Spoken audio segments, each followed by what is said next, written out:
Welcome to Sports Extraordinary here on Atlantic Television Network. My name is Ekpo Temple. On this wonderful evening, we'll take you through the ongoing Euro 2024 game between England and Denmark, as well as other games that transpired earlier, and then the tonight game between the big boys of the European football. We'll talk about Italy and Spain. We'll take a look at that, and then not also forgetting the ITO semi-final ongoing at the FIFA NFF project in Abuja, and that game has come to an end. We'll take you through all the scoreline from those quarters, and then we'll also take a look at football matter, club football matters, what is happening in transfer, and many others. One man, Jim Ratcliffe, is talking tough. We'll take a look at that too, and many more on the show in the next couple of minutes.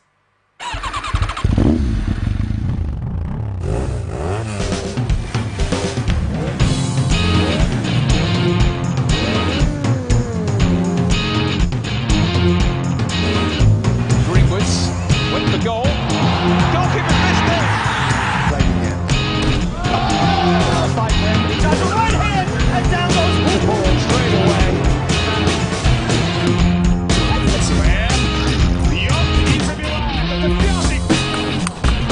Oh, what a point to end it on. So now gives us winner at the best. That's winner 12 years for this. So drink it in. Still goes to Do I need love to be immortality as an athlete? 19.79. It's a goal. It's 8 goals.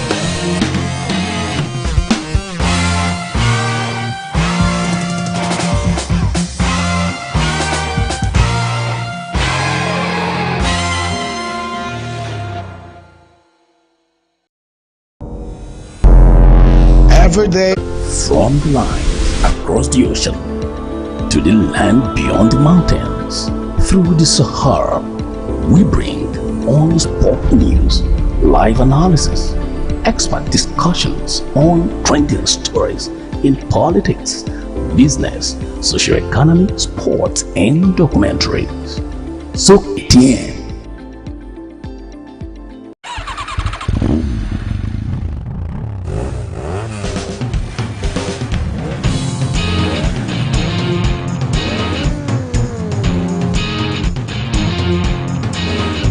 Greenwood's went for goal. Goalkeeper missed it. Right again. Oh, fight there. He does a right hand and down goes Paul straight away. That's where the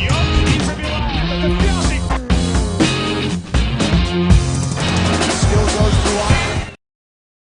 It's Sports Extraordinary here on Atlantic Television Network. I have Emmanuel Michael this evening. Yeah, good evening, Temple, and good evening to our viewers. As always, a delight to talk sport with you.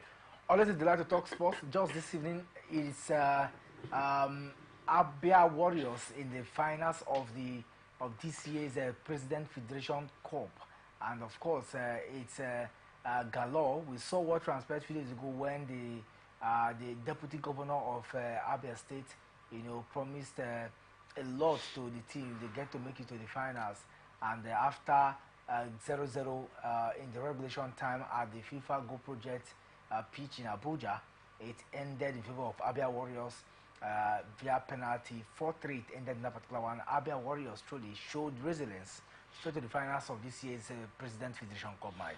Yes, truly they showed resilience and dedication. And I think it boils from the fact that the deputy governor also promised them, mouth-watering, promises before that very game. And I guess that is the reason why they were able to, fight so hard to emerge victorious in that very one. And this is what it takes for you to, encourage players, because they will go all the way to give out their best. If this promises is not made, who knows?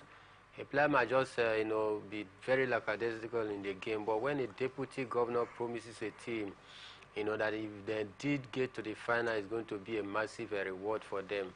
You expect the players to also come out gun blazing. Though first half Defeated and they won the ITO Cup, and I mean the story was something else that season. So the big question is, whosoever wins now, if it was Kano Pillars, we say, okay, Kano government will be behind them strongly. Can Abia Warriors or leader of Economy Warriors, anyone who picks the sole ticket now, can they show strength in the CAF Confederation Cup? It's a big question, but you know, success comes with a whole lot of you know, interest from different people. Success attracts good things, and when they get to qualify, possibly win it and get a continental ticket, then state government might possibly start to look into their direction, because knowing fully well that they are now in the continent. And of course, in the continent, it's a money spinning stage where you get to amass a lot of dollars. So I think the state government will want to also identify with them, because like they say, success has twins. It's only failure that is an off. But the, you know, eastern, particularly the eastern region, because having Enugu Rangers lifting the league, and the Enyimba as well, gunning for the continental, Abia Warriors as well. So these are clear testament that distinguish themselves. I mean, that made them to distinguish themselves among other, you know, region. So for me, I think it's something very interesting. Look as though football, you know, is coming back to the eastern region. For a long time now, they've not been able to, you know, maintain that momentum. It is only Enyimba that was up there, flying high. It's either they get to win the league or compete in the final day. But then we have seen Enugu Rangers also winning the league this season. Double with Enyimba as well, who also gave them a chase till the last minute of it. And now they want to use the Federation Cup as a medium as well to get through to, you know, the continents of Africa. So for me, I think it's a good one. Let's hope that they will continue to build. If other teams from different regions is doing this a lot, I mean, is putting this kind of effort to ensure that at least, you know, they compete favorably, I tell you, there will be even development of football across, you know, the country, across all regions. So it should cut across all strata. This impressive performance from the clubs from the eastern region is also a wake-up call for from our brothers from the north, from the west, and from south as well, to wake up and start doing the needful. Think outside the box. What are they not doing? Would have said that when the draws were made, that in that direction, but that's the beauty of cup competition, would you say? You know, we talked about this weeks ago when the draw was made. We talked about the minors, we talked about the big boys in the NPFL, we talked about the NNL team as well that is coming up in this very one. And we made it very clear that some of these, you know, team from the NNL, I mean, they want to also showcase their strength, to tell the big boys in the NPFL that indeed they still have what it takes as well to compete against some of them, in short, against all of them. When we get to see how we play out at the Moshood Abiola Stadium in Abuja, and just as we celebrated the ladies yesterday, Rivers Angels are through also to the finals, and they will battle it out against no, to the semi-finals first off, and they will battle it out against Delta Queens. So we are Musta's ladies also through, and they will face Niger Retals in the semi-finals, and that game will play on Sunday before the final proper on the 29th. So we'll get to see where the pendulum will swing to. And at the end of the day, some persons will tell you that if it gets to the worst, please bring home a trophy. Even development of sport, then you don't need to neglect any sector at all.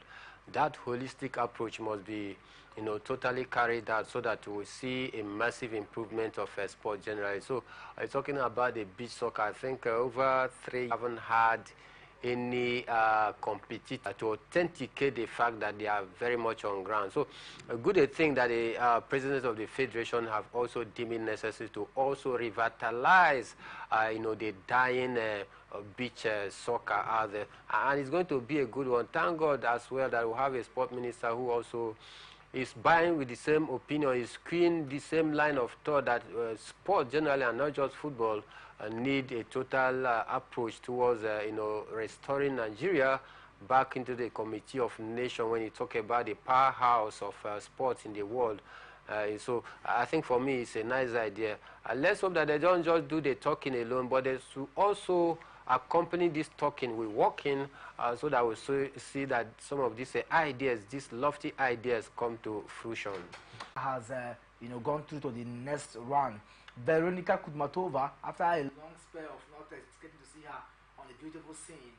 She's back, but she lost to Elena Rebekina in a two-setter. They are 4-6, 5-7. She lost to Elena Rebekina. And then we also saw another game. Kolikov also is through against Katerina Alexandrova, and Jessica Pegula is also through. Katerina Siniakova is also through, and then Ons Jabeur against Linda Noskova is also through. Aryna Sabalenka just now defeated Daria Karaskina in a 6-1, 4-6 victory there for her. And then we got to also see, but then surprisingly, Jessica Pegula and Linda Noskova, they lost that particular one, in the doubles. And so we move to the Birmingham.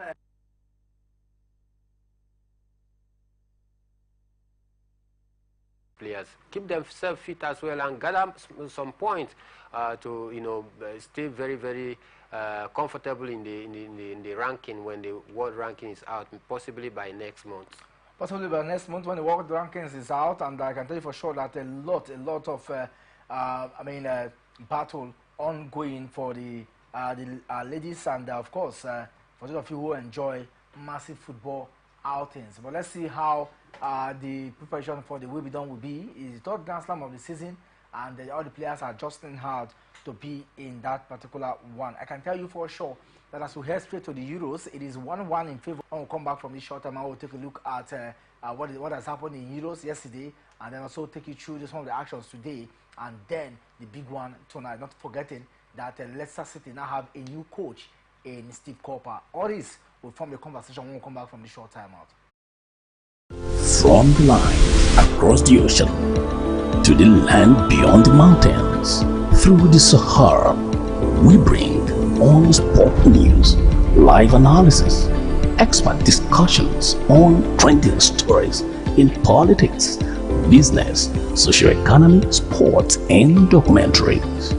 So catch all the updates on the happenings around the globe. Stay focused on the fact today, only on ATN.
Every day, our lives are changed by history.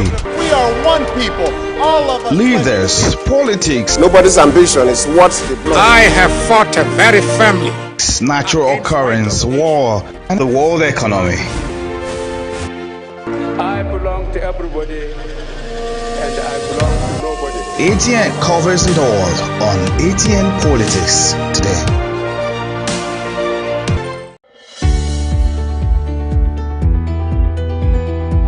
People into the country illegally. That is amazing. Honorable you human on the point of order. Honorable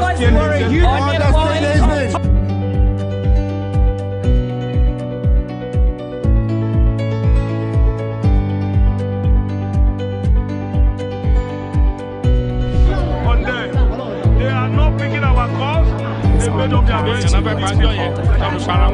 So no agreement with the EU, but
We just dey vote for government, but we not get good governance. At all. Roads so no dey, light usa, the infrastructure nko e come turn to be forbidden fruit for the city. Corruption, spoil everything.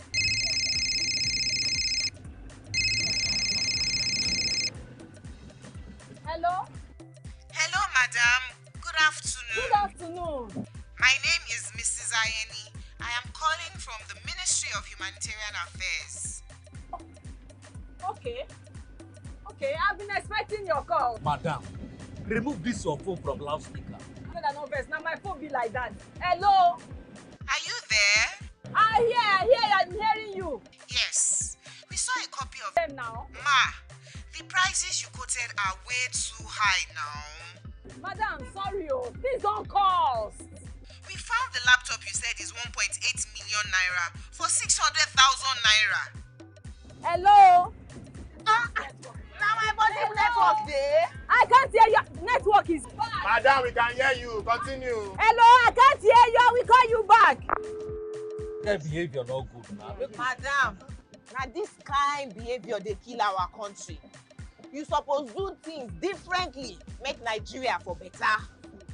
Corruption not in my country. This message is brought to you by the Akin Fadehi Foundation, the Marketer Foundation. From the line across the ocean to the land beyond the mountains, through the Sahara, we bring all sport news, live analysis, expert discussions on trending stories in politics, business, socio-economy, sports, and documentaries. So catch all the updates on the happenings around the globe. Stay focused on the fact today, only on ATN.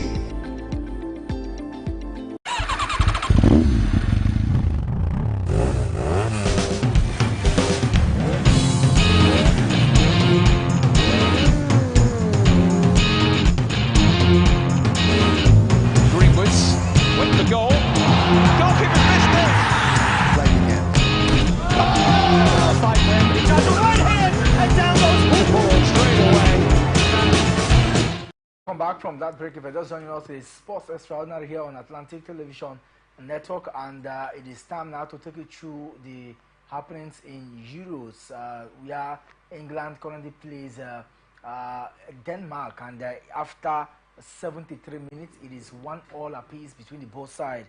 A goal scored by Harry Kane in the 18th minute, and then Jumand, scored back for the Danish side. Morten Jumand scored back for the Danish side to ensure that Denmark continues to hold England down in that particular encounter. Mike, it is not surprising that this game is in its 75th minute, and of course it is still 1-1 between the both sides. Yeah, not surprising for me because I've taken time to study this Danish national team. They play very good football, very good on the ball at keeping the ball, very good defensively, and also in transitional players.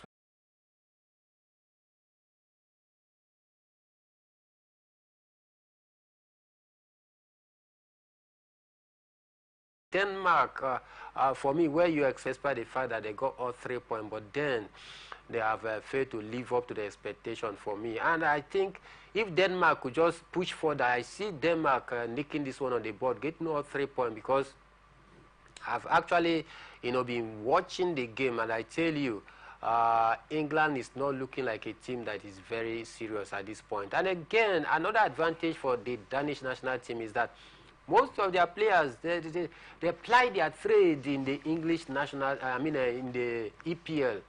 Talking about the English Premier League, the likes of Christensen once played for Chelsea before moving to Barca, and the likes of Eriksen.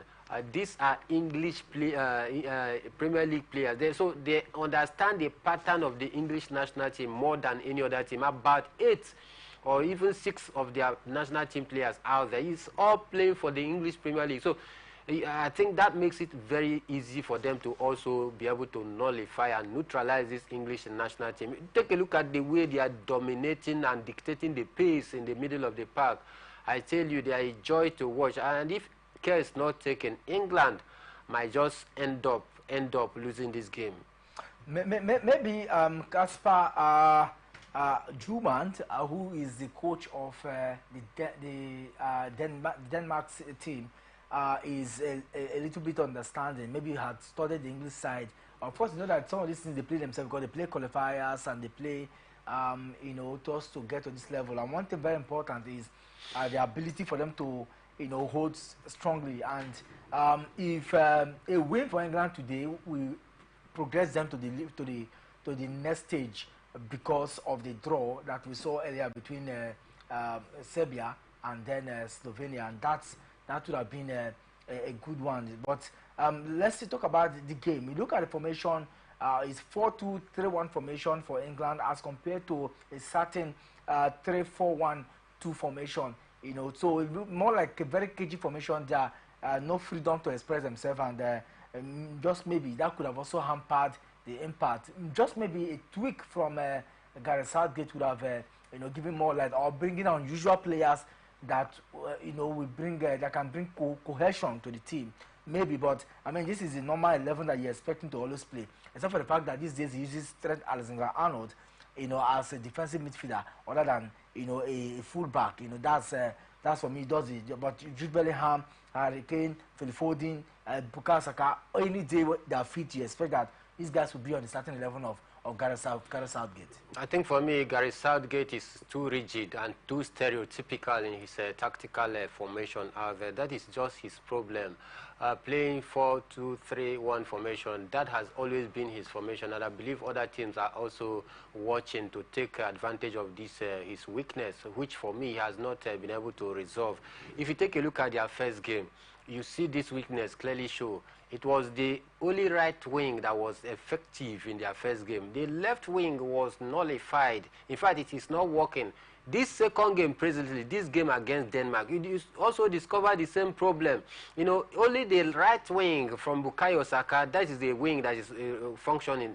The left wing is not functioning. And it's very simple. If I were to be Gary Southgate, bring in Cole Palmer, then take Phil Foden down to the left wing so that he terrorized the left wing, while Bukayo Saka will be terrorizing the right wing. And that, by so doing, Harry Kane will find it very easy to get some of those, sitter pass that can enable him to score the goal. But if you watch the game, you discover that Foden is operating more in the midfield. How will you just choke midfield and leave the wings alone? Because we have the likes of Declan Rice in the defensive midfield and paired up alongside the Alexander-Arnold playing the defensive midfield role. Now, you have Phil Foden, Jude Bellingham, and Bukayo Saka. Now, what stops you from subbing Alexander-Arnold, bring in Cole Palmer, then let Declan Rice sit in front of the back four defense, while Phil Foden goes to the left wing? So I think it's just a matter of formation. How I wish I have the full number of Gareth Southgate to call him right now. I think he had made some changes. He hesitated Trent Alexander-Arnold, which is what I said earlier. You need to sub him. Conor Gallagher, you know, to replace him. He brought in, he brought out Phil Foden and then brought in Jarrod Bowen, and then he has also exchanged Oli Watkins for Harry Kane, and then Eberechi Eze for Bukayo Saka. For me, if I look at these players, except something dramatic happens, he's an unusual play. For me, bringing in Eberechi Eze is a good one, you know, which can hold in brief. But bringing it depends on where he's going to play. That is it. That's what I'm saying. But I think that Jarrod Bowen also is the kind of player who can start. I think changing a certain Harry Kane, for me, wouldn't have maybe changed Phil Foden, brought in Oli Watkins, but Harry Kane should be in that game, because Harry Kane, it doesn't matter, a snippet of opportunity given to him can cause a whole lot. But I mean, let's see if these changes will materialize to getting goals at the end of the game. The issue is that I think he has gotten his tactical changes wrong. Why bring in Jarrod Bowen? Jarrod Bowen is a left footer. He's very good at the right wing. That is the same wing that Bukayo Saka is operating. How do you expect Jarrod Bowen to also operate in that same wing? Or do you want to take him far left? So then bringing in Gallagher in place of Alexander-Arnold. Are they feeling more pressure in the midfield? That is why what Ebre Chieze will bring to the table, because that is the only player I'm hoping to change the quarterfinals of this particular one. But let's see. Earlier we saw Luka Jovic, you know, scored in the 95th minute to cancel the win that should have been for a certain Slovenia side at Euros, and that would have been the first win of Slovenia in their history in Euros, and that would have been very fantastic, but that was not to be seen. Jovic was the man that you know, brought the devil's sword on them and cancelled that particular one, so it ended 1-1 apiece, and I can tell you for sure that one thing very outstanding is that if it ends draw today, then the final game will be very, very tough, you know, in this particular group.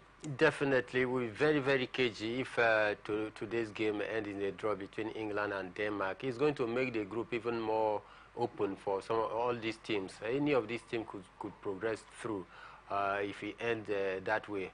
And it's a shame to England if they don't get to win today's game, because taking a look at that group, on paper, even Octopus, you know, many pundit as well, bookmakers had already tipped England to qualify straight away with ease from that very group, but then it's not looking likely that England seems to be struggling. But it's a good one. It will go down to the wire if it ends like this. The last game will determine the team that progresses through.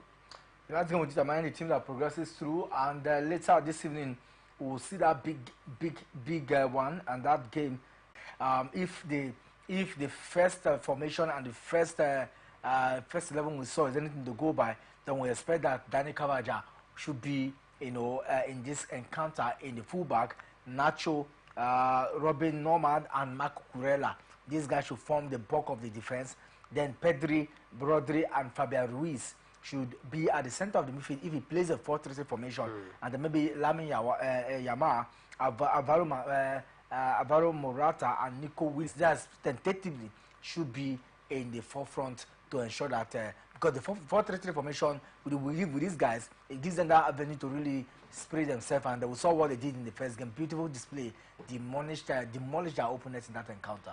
Definitely, if it truly go with 4-3-3 formation, it's going to make the game more easier for the Spanish side, because if you deploy 4-3-3 formation, it simply means that Nico Williams is operating from the left side of the wing, while Yami Lamal will be terrorizing the right side of the wing.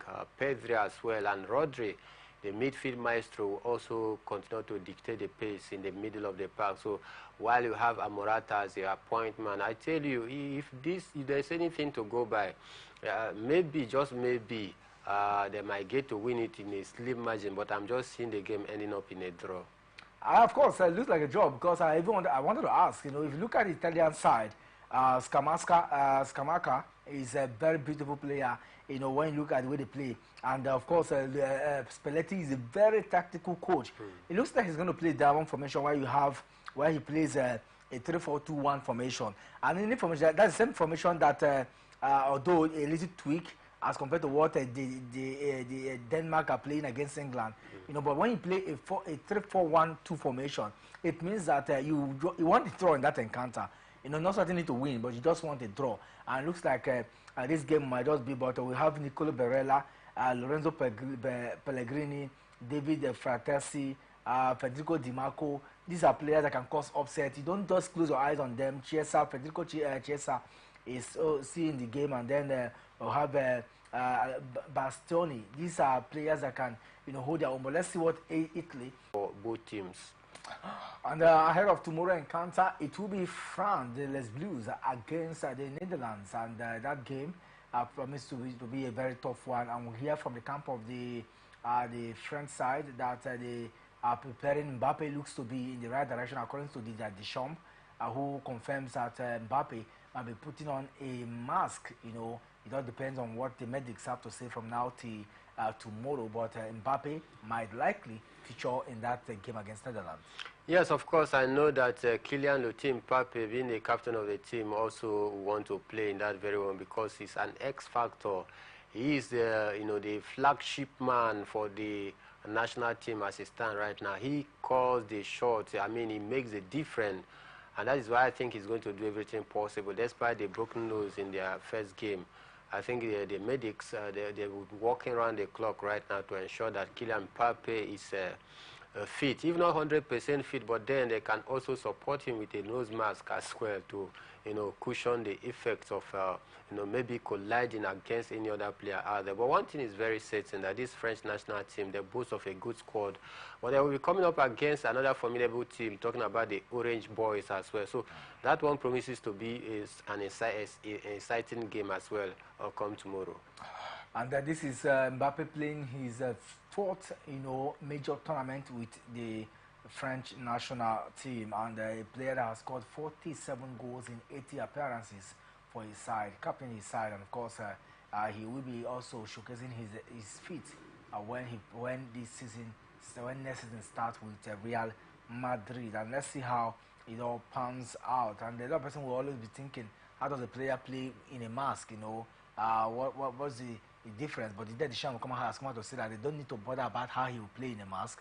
What matters is that he's fit enough to play against the Orange tomorrow. Definitely. Osimhen, when he got injured some time ago, he was using a new face for him. Yeah, it became his own trademark as well, and he has also decided to stick with that because that also distinguished him among other players, just like the days of Edgar Davies, with that spec out there. So some player, you saw the likes of Peter Cech as well. After that injury, that collision, he began to wear head guard as well. Talking about, former Chelsea goalkeeper, that is Peter Cech. So